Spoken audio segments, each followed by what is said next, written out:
I'm Ray, W2RE, and in this presentation, I'm going to talk about how we build stations with the material and the hardware and the vehicles we use to make it happen. So right here is my trailer. This trailer we use to move material from one location to the other. So if a customer calls me up under Radio Echo Communications and says, hey, I want a station built, we're going to be using this trailer. It may say Hudson Valley Towers on it today, and that's because this company existed between 2008 and 12, serving the amateur radio community. But in 2013, we created a company called HamRadio, and that company took off. So we closed this company down to the amateur radio community. This company still exists for commercial, and we maintain the stations underneath this company.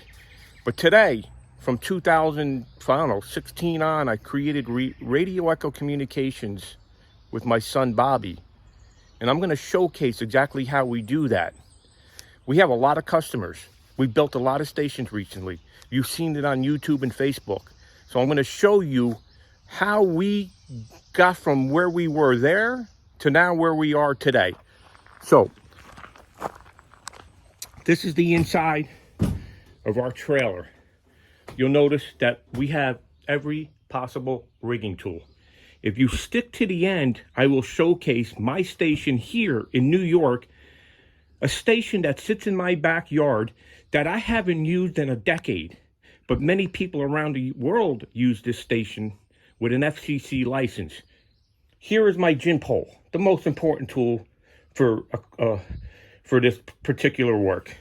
We have rope, we have our wire rope, we have more rope, we have straps, we have a Hilti back there, we have our capstan winch back there. Of course, you have your sawhorses, we have tools, we got our grease guns, we got our helmets, we got all our tools in here, extra U-bolts, big grips, come-alongs. Of course, we have our levelers. We do a lot of the concrete work, so we have all the concrete tools in here. And this is exactly what we do under Radio Echo Communications. We build big stations, and we use this trailer to do it. So now what I'm going to do is I'm going to walk you over to the material we use. We primarily like Roan products. We'll put up a crank up or a freestanding tower, but it's not our specialty. Our specialty is this right here, Roan. If you're a ham radio operator and you have the land, use Roan products. It's inexpensive compared to a crank up. And being in this business for 20-something years, I can tell you that a ham that comes to me and says, I'm going to work on my own station and I'm going to put a crank up, they never do. Very few ever do. They still call me back after we put that crank up because they still can't climb, and the fold over a tower is not easy. So, Roan products. Here's 25, 45, and 55. We have them all used in stock. Most of these are going to be used by us, but we can move them off to customers. By the way, we buy all our material, all our Roan material brand new from DX Engineering. I can tell you that I get a little bit of a discount from DXE. They do a nice job for me, and I pass it off to the customer. So if I'm doing the install, I go directly through DXE, and I can pass you off a nice savings. But the real savings comes in the antennas. I'm in very good standing with GXP antennas out of Poland. Those antennas are fantastic. I have over 75 of them in the air personally. And I highly recommend the GXP product. And if you come through me as an installer, I can save you significant money. And I have recently on multiple installs. And here's some of the GXPs that I'm currently building for customers. So here's a GXP So what I know is in these tubes is a 16 element 3-bander and a 7 element 6 meter. And I have another tube over here that has the big 4 element 40. I'll bring you over to that. So I'm at my home QTH where I run this operation out of. And right here in this orange tube is where the 4 element 40 is. We're going to start working on that this week. So let me bring you to the most important part that I've been having you stick around for. I'm going to bring you to my personal QTH here. And here's my backyard. You'll notice you don't even see the towers. Well, you see the towers on the ground. So over here is Roan, I think this is 55.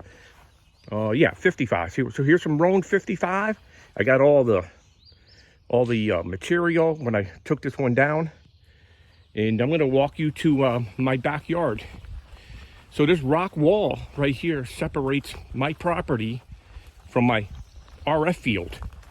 And I built this station in 1995, and it's still up today. I've been here almost 30 years at this QTH. It's a mountaintop in the Hudson Valley, about 1 hour north of New York City. The towers are the same, but the antennas have changed over the years. And up here is a 2X array stack. These antennas were in existence for a short period of time. If you remember 2014 WRTC, there was a company called 2X Array that supplied the antennas. Well, I got the big ones. These are the big tri-banders. And they're 12 elements, 3 bands. And they work great. And up there is also a big 9 element 6 meter Yagi from this hilltop. Plays extremely well. And then behind me, oh, where are we here in the frame? Right about there, sorry. There is 2X, not 2X arrays. The other tower was 2X array. This is the GXPs. This is my favorite combination. When a customer comes to me, I ask them, do you want to do 10 through 40 meters on one mast? And we can do that here. So this is a GXP 3040 on the top and a GXP 11-5. So let me tell you what this gets you. So the 3040 is 2 elements each, and the 11-5 is 5 elements on 10, 3 elements on 12, 3 elements on 15, 3 elements on 17, and 3 elements on 20, and it works fantastic. It's a great antenna. And so this is my tower field in the backyard. I haven't used this station in almost a decade, but people around the world use it regularly with an FCC license. I have a 80 meter dipole off the top, and there's a wire that comes across, which is the 160L.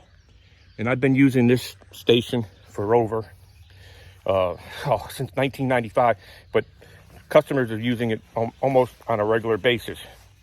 So that's how we run this operation. If you'd like to find out more, please visit this page on the material needed to build a Roan 45 tower.